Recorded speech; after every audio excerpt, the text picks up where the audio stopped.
Hello students, आज के इस क्लास में एसिम्पटोट्स का हम एक एग्ज़ाम्पल ऐसा ले रहे हैं जिसमें आपके सभी प्रकार के केस सॉल्व हो जाएंगे। यानी उसमें रिपीट भी होगा, उसमें पैरेलल भी होगा और उसमें डिस्टिंक्ट एसिम्पटोट्स भी होंगे। तो इस एक सम से जो है आपका जो पूरा कॉन्सेप्ट एसिम्पटोट्स का है वो एक बार फिर से रिवाइज हो जाएगा और आपको अच्छे से हल करना भी आ जाएगा बस कुछ ही मिनट में। दोस्तों, हम लगातार आपके लिए काम कर रहे हैं और अच्छे से अच्छी वीडियो बना करके आपके लिए अच्छा कंटेंट देने का प्रयास कर रहे हैं। हम उम्मीद करते हैं कि आप हमारे चैनल को लगातार सब्सक्राइब करेंगे और लाइक करेंगे, शेयर करेंगे, जिससे कि आपके इस कोर्स को कंप्लीट करने में हमारा उत्साह बना रहे और आपका भी सॉल्यूशन आपको मिलता रहे। तो आइए बात करते हैं सम की।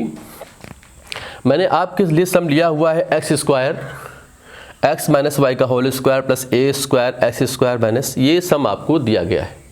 तो पहला जो स्टेप आपका है इस सम को हल करने के लिए वो आप इसको सिंपल फॉर्म में कन्वर्ट कर लीजिए। यानी कि आप इस पूरे को ओपन करके ऐसे लिख लीजिए, ठीक है ना।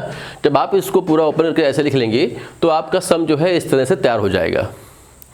अब आप ये देखिए कि इस में जो आपकी हाईएस्ट पावर है वो कितनी है, क्योंकि आपको पता है कि when we find the highest power of the equation of curve then we get the number of एसिम्पटोट्स।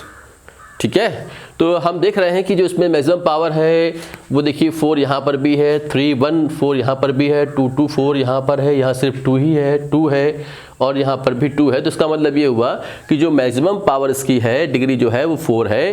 तो नंबर ऑफ जो एसिम्पटोट्स कितने इसमें होंगे, 4 होने वाले हैं। ठीक है, तो हम लिखते हैं कि नंबर ऑफ एसिम्पटोट्स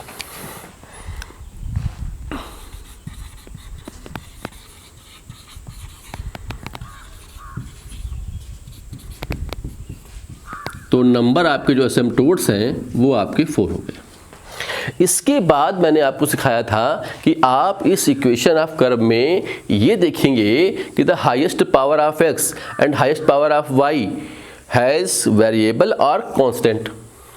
तो चेक कर लेते हैं। तो हम देख रहे हैं कि x की जो सबसे बड़ी डिग्री है वो 4 है। तो इसका मतलब ये हुआ और साथ में क्या हमारे यहाँ पर है, कांस्टेंट है। तो इसका मतलब ये हुआ कि y x की जो सबसे बड़ी पावर है तो x के पैरेलल कोई भी एसिम्पटोट्स नहीं है। ये आपने सीखा हुआ है कि अगर यहाँ पर वेरिएबल होता तब तो फिर हम इसके एसिम्पटोट्स फाइंड करते। अब चूंकि यहाँ पर वेरिएबल नहीं है, सबसे बड़ी पावर के साथ में क्या है, कांस्टेंट है, तो हम क्या लिखेंगे, there are no asymptotes parallel to x axis.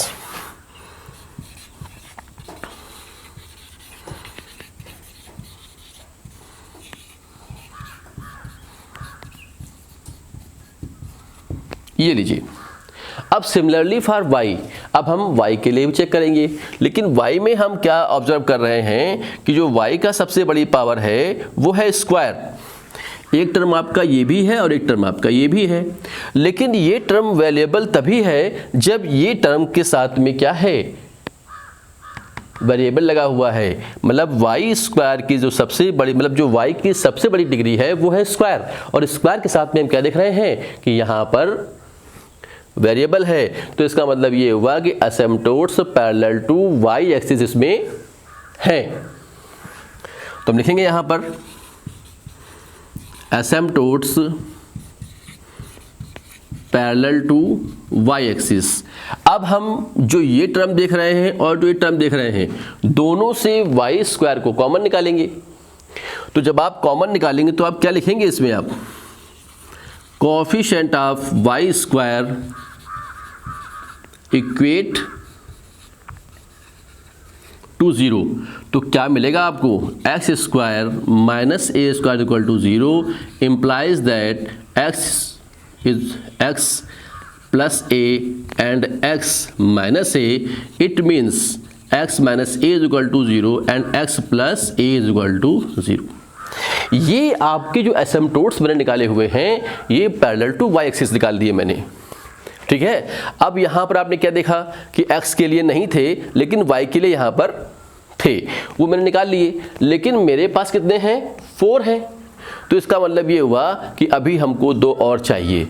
तो अगर 2 एसिम्पटोट्स हमें और फाइंड करने हैं तो जो मेथड मैंने बता रखा है आपको, अगर आपने नहीं पढ़ा हुआ है तो आप ऊपर आने वाले आइकॉन पर क्लिक करके इसको, जो पहले की वीडियोज़ हैं उनको आप पढ़ करके इसके बारे में नॉलेज फाइंड कर सकते हैं।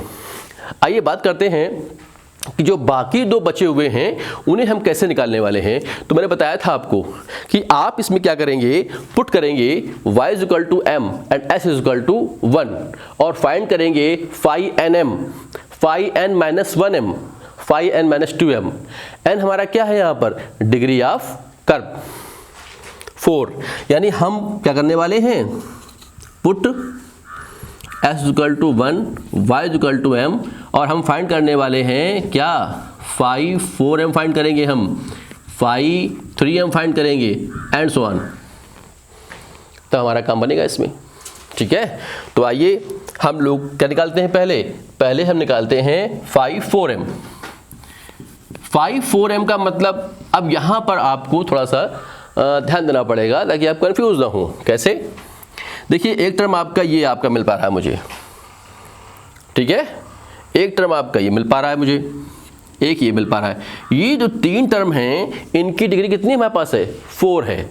तो यही टर्म हमको लेने हैं जिसमें पुट करना है क्या, y is equal to m and s equal to 1। तो हमें क्या मिलेगा, 1 plus 2m plus m square, right. अब क्या निकालना है मेरे को, phi 3m निकालना है। तो हम ऑब्जर्व कर पा रहे हैं कि इस पूरे इक्वेशन में आप देख पा रहे हैं कि हमारे पास कोई भी टर्म ऐसा नहीं है जिसकी पावर 3 हो। देखिए यहाँ पर 2 है, यहाँ पे 2 है, यहाँ पे 2 है, तो कोई टर्म नहीं है। तो इसका मतलब ये हुआ कि आप इसको इक्वल टू क्या लिखेंगे, इसको लिखेंगे 0। अब बारी आती है phi 2m की। तो मेरे पास phi 2m के 1 2 हमारे पास यहाँ पर 3 टर्म्स हैं, ठीक है। तो हमें क्या मिलेगा यहाँ पर, phi 2m is equal to आपको मिलेगा a square m square a square और a स्क्वायर m। इसके बाद का हमारा स्टेप था कि हम लोग क्या करते थे, phi 4m is equal to put करते थे 0। इसका मतलब ये हुआ कि हम इसको इक्वल टू 0 पुट करेंगे। तो हम देख पा रहे हैं कि ये लिखा है ये और ये लिखा है -1। हमारा वैल्यू क्या हो गया है, रिपीट हो गया है। तो यहाँ पर जो c अब हम निकालेंगे तो जो फार्मूला मैंने आपको रिपीट के लिए बताया था वो यहाँ पे अप्लाई करेंगे। मैं पहले फार्मूला लिखता हूँ यहाँ पर ताकि आप कंफ्यूज ना हो। c square upon factorial 2 phi n double dash यानी कि phi 4 double dash m c upon factorial 1 phi 3 dash m plus phi 2m is equal to 0। अगर बाय चांस वैल्यू रिपीट होती है 3 तो आप इस फार्मूले को क्या करेंगे, लिखेंगे c cube upon factorial 3 phi 4 triple dash m, similarly c square upon factorial 2 phi 2 double dash m and so on. ऐसे आप फार्मूला अपने आप से जनरेट भी कर सकते हैं। तो अभी क्या करने वाले हैं हम लोग, c square by 2 phi 4m, जो आपने ये phi 4m निकाला हुआ है यहाँ पर, इसको हम करेंगे 2 बार डिफरेंशिएट। तो हमें क्या मिलेगा, 2 मिलेगा। 1 time 0, 2 time 0 and 2 time 2m और फिर उसके बाद 2। फिर देखिए 3 तो हमारे पास है नहीं तो ये हमारा 0 हो जाएगा, plus phi 2m a square m square a square और अब हम पुट करते हैं क्या, m इज इक्वल टू -1। ये अब कैंसिल हो जाएगा।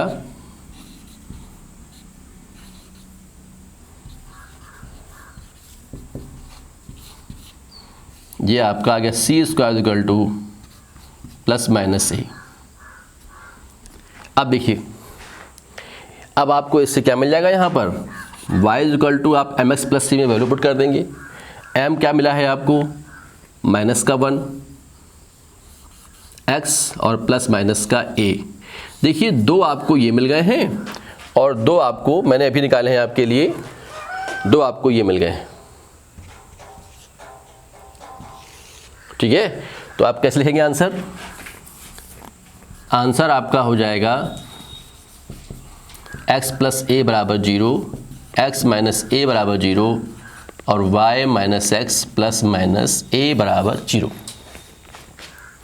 ठीक है, तो इस तरह से आप ये एसिम्पटोट्स का सम अगर आपको मिक्स्ड मिलता है तो आप उसे सॉल्व कर सकते हैं। मैं यहाँ पर आपको बता देता हूँ एक बार फिर से, अगर आपने पहले वीडियो नहीं देखे हुए हैं, कि अगर वैल्यू अलग अलग आ रही होती, डिस्टिंक्ट वैल्यू आ रही होती, मतलब वैल्यू रिपीट नहीं हो रही होती, तब हम अनरिपीटेड वैल्यू के लिए, जो रिपीट नहीं होती है, जो वैल्यू रिपीट नहीं होती है, उसके लिए फार्मूला हमारे पास रहता है c बराबर माइनस का फाई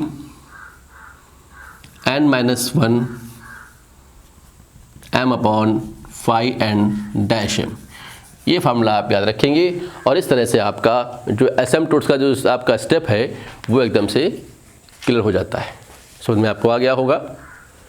आप इसे ध्यान से देखें। और यदि कोई सम आप लगा रहे हैं, कुछ सम ऐसे भी होते हैं जो हम यूट्यूब पे नहीं बता पाते हैं, और सम आपको लगता है कि ये सब मुझे ज़रूरी पूछना, जैसे हमारे कई फॉलोवर्स हैं, हमारे एक विनय सिंह फॉलोवर्स हैं, हमारे एक सौमित्र गांगुली फॉलोवर्स हैं, उन्होंने अपनी प्रॉब्लम हमको भेजी है, हमने उनको वीडियो पर्सनली बना के उनको भेज दिए हैं। अगर आप चाहते हैं कोई सम, अगर कोई सम आपको नहीं आ रहा है इससे रिलेटेड और आप चाहते हैं कि आप वो सम हम करके बताएं आपको, तो आप मुझे उसको पर्सनली हमारे व्हाट्सएप नंबर पर भेज सकते हैं।